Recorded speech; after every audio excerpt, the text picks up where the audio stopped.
What's good with y'all, boys? Welcome back to the episode of Rankai Everything Sports Podcast. Today I'm here to break down my college football locks of the week. Now, my boy Ray is not here. He's still in the Bahamas living his best life. So it's just me today. But as I said before, the show must go on.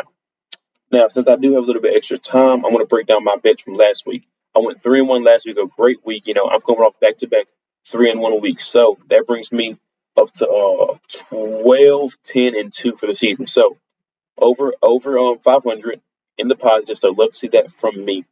Now, my first bet that I had last week was Lamb McCockney over 63.5 receiving yards. He got 81, and he hit that in the second quarter. So we love to see a sweat-free bet for y'all boys that I gave y'all. So that was a sweat-free bet. Gotta love that one. Now, my second lock that I had was Quinshawn Judkins over 64.5 rushing yards. That also hit, but that was not a sweat-free bet. Georgia was blowing out Ole Miss, so I was afraid that they were going to take him out. But to their credit, they didn't take him out, and he ended up getting 67. So barely got that by 2.5 yards. But a win is a win, and we take wins any day we can get them. My third bet that I had was J.J. McCarthy over 236 passing yards. Now, this one, he wasn't close. He had 60 yards passing, but they didn't attempt a single pass the entire second half.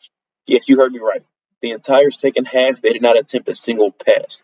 I'm not sure where they do that at, but apparently it's Michigan. But, I mean, I can't blame them. They got the win.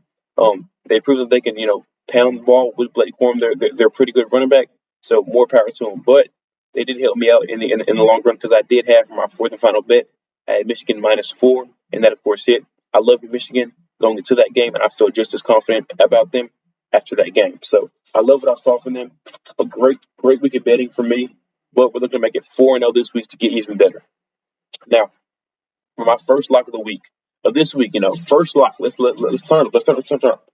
But the first lock, I have Lat McCockney over 63.5 receiving yards at -115. Now, Lat McCockney has gone over this 3 straight games with a 135, 95, and 81 receiving yard games in his last 3. I love this. Even with Brock Bowers back, Brock Bowers being back only makes Lat McCockney's job easier because that's more eyes drawn on Brock Bowers and taken away from McCockney. And this guy has big play capability with a 33, 54, 41, and 31 yard receptions in his last 4 games. So if he gets one of those, for sure we're going to hit. But like I said, I mean, a 54 and a 41 yard reception pretty much does it for us. And he can definitely do that against a mediocre Tennessee secondary. So I love that McCockney over 63.5 receiving yards. Lock that in. For my second lock of the week, I'm taking his running mate, who I just mentioned before, Brock Bowers, over 55.5 receiving yards at -115. Yes, you heard it. 55.5 receiving yards. There's no way that his line should be that low because this guy's super explosive. He's coming off that ankle injury, but last week he only had 3 catches for 34 yards, which I'm not complaining about because I knew they're going to set the bar low this week. He's going to jump over it. So get the money while it's good. He's hit this when healthy 4 out of 6 games. Like I said, this guy is super explosive. He has 3 100-yard receiving games, and he's the tight end. He's a top 3 player in college football, no doubt about that, and a top 2 receiver just behind Marvin Harrison Jr. So I love Brock Bowers over 55.5 receiving yards, and I don't know how this line is as low as criminal, but lock that in. Now, those 2 bets are going to make you for sure money, so lock that in. You can empty your account, but if you have some money left over for these 2 bets, throw some on this as well. We're taking North Carolina's money line at +215. Now, they're playing a pretty good Clemson team who's been on a roll. They beat Georgia Tech. They beat a pretty good Notre Dame team, but I still think that North Carolina is better. This team could easily be undefeated right now. They did lose to a bad Georgia Tech team who Clemson just beat, but they also have wins against Virginia as well. Now, they still have a top 5 quarterback in Drake May. They still have elite weapons all over the field. So I think they're the better team. It doesn't matter where they're playing to me, but the fact that I'm getting +215 for this, I just think it's too good not to pass on. You can also take the +6.5 at -115. That's not a bad play at all, but I'm going to take the money line. I'm not going to throw too much on the money line, but I do like the +215 for North Carolina. And these are also 2 very big games for these 2 programs as well. This pretty much, determines who's going to play in that ACC championship game.